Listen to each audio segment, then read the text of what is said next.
What's up, YouTube? Ryan Panny here. Hope you guys are doing reasonably well. So in light of Avenged Sevenfold re-releasing their 2008 B-Sides album Diamonds in the Rough for streaming services this week, finally, I figured what better time than now to sort of reflect back on it. First off, from a business perspective as well as from a fan's perspective, it is absolute fucking lunacy that it took them half a decade to get this thing on streaming services. I don't know what the fuck they were thinking, because just think about all those Gen Z fans that the band likely won over with the super accessible Hail to the King record. These are all young kids who, unless they were listening to metal in like second grade, likely didn't go out and buy the Live in the LBC DVD in 2008. They probably don't even own DVD players. And that, of course, was what Diamonds in the Rough came alongside. So I'm willing to bet there are a lot of younger fans who are hearing Diamonds in the Rough for the first time in 2020. It is especially crazy on Avenged Sevenfold's part, because for me, going back now and listening to these B-sides for the first time in a long time, there's a lot of great material here, like some genuinely great material, much of which has aged surprisingly well and stands up to a lot of their studio album cuts. And listening back, there are 4 songs in particular on Diamonds in the Rough that I really do consider must-listens for any Avenged fan, and that I would like to lovingly give the spotlight here. So the first one is Crossroads, which I don't know how many of you remember this, but if Set Me Free, the Hail to the King B-side, was the single, so to speak, for this new Diamonds in the Rough iteration, then Crossroads was the single for Diamonds in the Rough back in 2008. It had its own artwork and everything. I remember it sort of just appeared on iTunes one day, and I had no idea there was even a B-sides album coming. But what stands out about Crossroads, and what stood out back then, is that it's one of the most blatantly riff-driven songs in the A7X catalog up to this point. Of course, the band would eventually try and make very riff-driven songs on Hail to the King, but these riff-driven songs ended up being a lot simpler, a lot more retro, and in the case of This Means War, a lot more derivative. But Crossroads, on the other hand, in stark contrast to the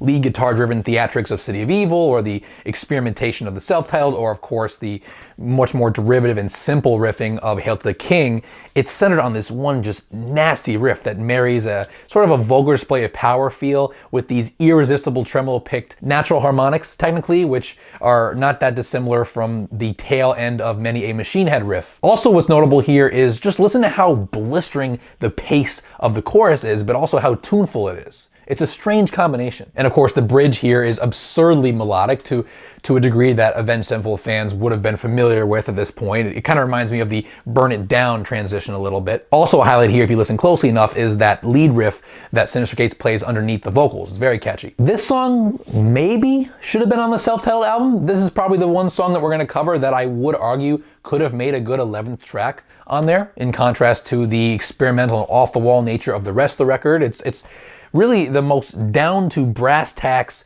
Avenged Sevenfold metal song to come out of this period. My next pick is Tension, which is actually a really, really significant Avenged song in that lyrically, it is their most, for lack of a better term here, pedestrian song. And what I mean by that is the vast majority of Avenged Sevenfold songs lyrically deal in imaginative fiction, whether it be a dystopian narrative like Paradigm, or a wild, over-the-top horror narrative like A Little Piece of Heaven, or a song like Afterlife with a very clear beginning, middle, and end, or a story meant to reflect the reality of a very specific subset of the human population, like Soldiers in MIA, or Gunslinger, or Dangerline. These are all songs that to varying degrees tell a fictionalized story. Notable exceptions being, of course, songs about the Rev's death, like So Far Away and Victim, or a very personal song to the band, like I Won't See You Tonight. But Avenged Sevenfold, generally speaking, don't really discuss everyday life in their lyrics. It doesn't fit their image, it doesn't fit the style of music they play, really, and Tension is extremely unique in that aspect. Now, technically speaking, the character in this narrative appears to be fictional, but just the immense psychological challenges that he faces as a result of his mundane, mediocre life feels so relatable. This is the rare instance in the Avenged Sevenfold catalog where, again, this is a band that deals in larger-than-life imagery. They feel like they're speaking to everyday people, like to their actual fans. The song for me definitely brings to mind that famous quote about the masses of men leading lives of quiet desperation. This protagonist in this song, who I always picture as a middle-aged man, kind of like a Walter White without the cancer, he just feels just pulled apart at the seams by the pressure of his everyday existence. And simultaneously, he's grappling with the soullessness of said existence. He just never seems to get that elusive, peaceful moment to himself to just take a deep breath between trying to provide for his family, trying to be there for his family physically, and trying to keep up with his hectic, demanding work schedule. These are feelings that all of us face at some point in our lives, family or no family. Just feeling this immense amount of pressure pushing down on you on a day-to-day basis, and simultaneously going through the motions of the grind every day and just being like, what the fuck is the point of all this? And just sitting on the train on the way to the city or something and thinking about like, the government gets over a third of this money that I'm working for. What the fuck is the point of this? Kind of all of those feelings at once being mixed into this big soup of misery that is, I think, is kind of caricatured in the middle-aged man archetype, but it could apply to anybody. And musically, the band do a great job of punctuating these feelings with those tightly wound, anxiety-inducing piano chords, which every time that one chord hits, I just picture this miserable guy sitting in traffic at like 7:30 in the morning,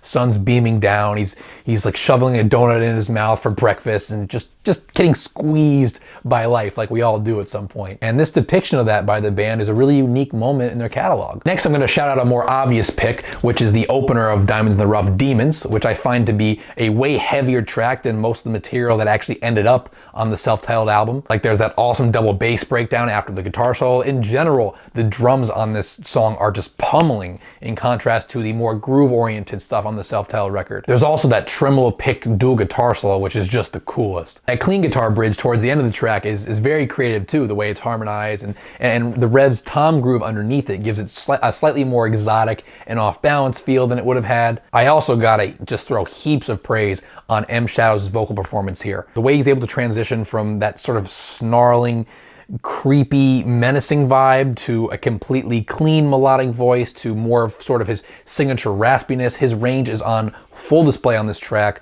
which is just an all-around excellent Avenged Sevenfold song with excellent performances from everybody. And finally, I always loved and still love Until the End, the ballad on here. Similar to what I said about Tension, I find this to be a rare, down-to-earth lyrical moment for Avenged Sevenfold. The sentiments of loyalty in the face of changing circumstances, changing life circumstances. Also this underlying sense of powerlessness to stop those changes, or at least to stop the resulting heartache or loss that accompanies those changes. And this song just has this haze of intense nostalgia hanging over it that I find so profound and so sad. I find that bridge section to be haunting, the We're All Falling Forward section. I think the piano sits so comfortably in the mix with those distorted guitars, and eventually the strings. I do like the addition of the strings on here. They are subtle and understated. Sinister Gates' lead playing here is memorable too, but yeah, man, the lyrics, this one passage always hit me. While some have gone their separate ways, there's some still caught up with the past instead. But move on, you're missing most of your life. That always fucking hit me. While I do think that Until the End would have been a redundant addition to the self-titled album, it's a great song in its own right. And there you have it. Those are the 4 songs that I find most essential on Diamonds in the Rough, both for new fans who have never heard it and for old fans to debate and discuss. What do you guys think? Was I right or was I wrong to leave out Girl I Know, to leave out Dancing Dead, leave out The Fight? Let me know in the comments. And as always, thank you so much for watching, guys. If you enjoyed this video and are not yet subscribed to my channel, please consider doing so by clicking right over here, as well as checking out any of the other rock or metal related content that I publish here on a weekly basis. I really appreciate you watching, liking, disliking, just engaging in any fashion. Twitter, Instagram handle @RyanPannyMusic. Again, thank you so much for watching, guys, and I will see you soon.